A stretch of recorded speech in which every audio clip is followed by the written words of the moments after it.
This is Gerardo Del Real with Resource Stock Digest. Joining me today is the president and CEO of Alianza Minerals, Mr. Jason Weber. Jason, how are you this afternoon? I'm doing very well, thanks. It's good to have you on. You had some important news today. Pretty high grade hits in veins drilling at the Bighorn Zone.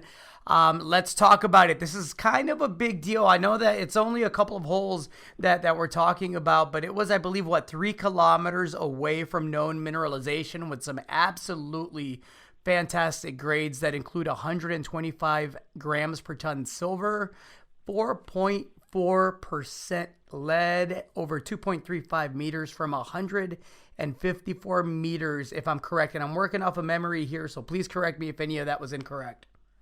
Wow, you're good. No, that was a good rundown.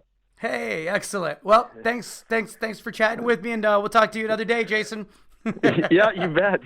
No, all jokes aside, Jason, can you please explain to us why these holes were important? And I assume, and I'll get to it in a second, but I assume that you have a follow-up to this because it seems like you have multiple structures to explore and target now.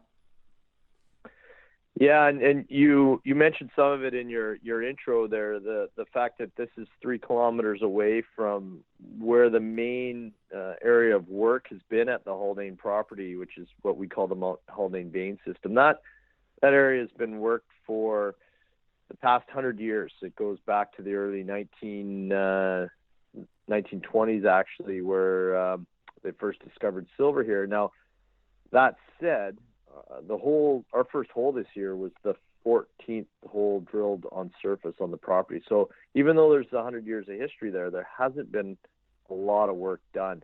So for us to find this new zone 3 kilometers away, I think really speaks to the potential for the fact that we can find buried veins here that we're not going to see at surface, that the old timers wouldn't necessarily have picked up. And that we came into this project with that idea, and so to get that result in drilling, to see that at Bighorn and hit actually 4 structures, in down the hole, and then the one big one that was actually a 9-meter structure, and within that 2.35 meters ran the 125 grams silver. So it checks a few different boxes for us. One, we hit a big structure. We want to see big structures. 2, we hit higher grade silver mineralization. We want to see that, and having the multiple structures that are going to host veins, we saw that as well. So now it becomes a test of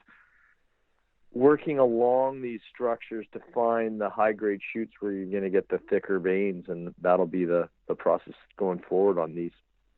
What kind of timeline do you give that to be able to test this new target, properly?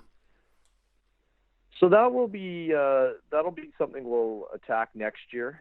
As soon as we can get back in there next year, I'm going to guess we're probably, without even sort of sitting down and planning this out, but we're probably going to want to go in and do some more groundwork there, just see anything else we can glean from the surface that might help us direct the drilling, and then follow that up with drilling later in the season. So it really depends on what kind of snow year they have, how early we can get in there. But I think this year the crews were in May, so it wasn't the earliest of years. It was probably a little delayed, so maybe a little earlier. But no, it's certainly at the Bighorn zone. We won't have any more results until we get back out on the ground there next year. But you did mention that we're still waiting on 2 holes, correct, if I'm not mistaken? Yes, exactly. And so the 2 holes remaining were drilled at the Mount Haldane vein system, that sort of central area that's been worked over time. We targeted what we call the Middlecoff zone, where there was some high-grade mineralization that had been sampled and extracted underground, and we tried to set up. It's kind of a steep hillside there. It's set up as best we could to try to test that along trend and down plunge as well. So two holes on that target that we're still waiting for. Can you give us an update on your BP property in Nevada? Because I understand there was a field program here that you conducted recently. Is that correct? Yeah, and I just maybe before I do that, if I could just mention the last target that was drilled. It was actually the first drill hole at Haldane, which was the Ross anomaly, which was a soil geochemical anomaly as well that we had identified on surface. And although we didn't hit big, thick veins there, we did see evidence of structures in the overlying rocks. So these rocks aren't as conducive to forming nice thick veins that we see, say, over at the Bighorn. And at the bottom of that hole, we hit what we think are the right rocks. So we actually think we were probably higher up in the stratigraphy than we thought.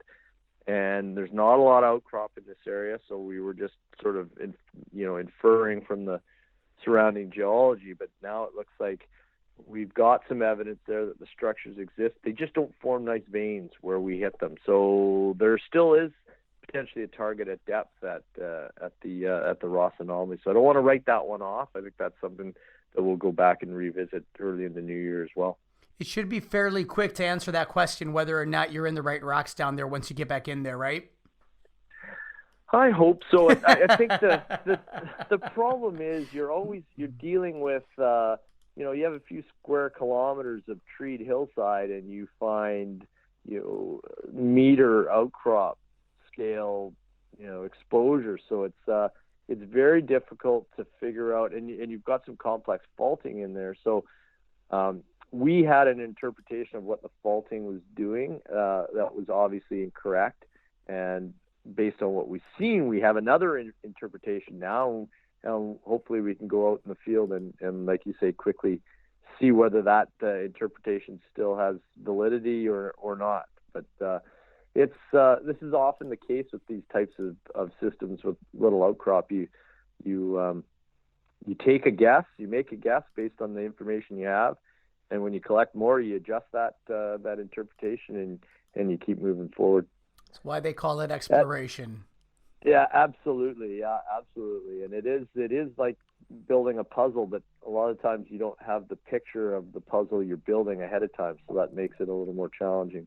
But as far as BP goes in Nevada, we finished up our field work there. I've just started to see sort of a summary of that field program, and we've been advancing stuff at our Horse Thief project as well. We're probably not going to get in there to drill this year, but we've got some really nice targets developed at Horse Thief that us and our partner Oxchild are quite eager to get in and drill. So that'll be a good program coming up.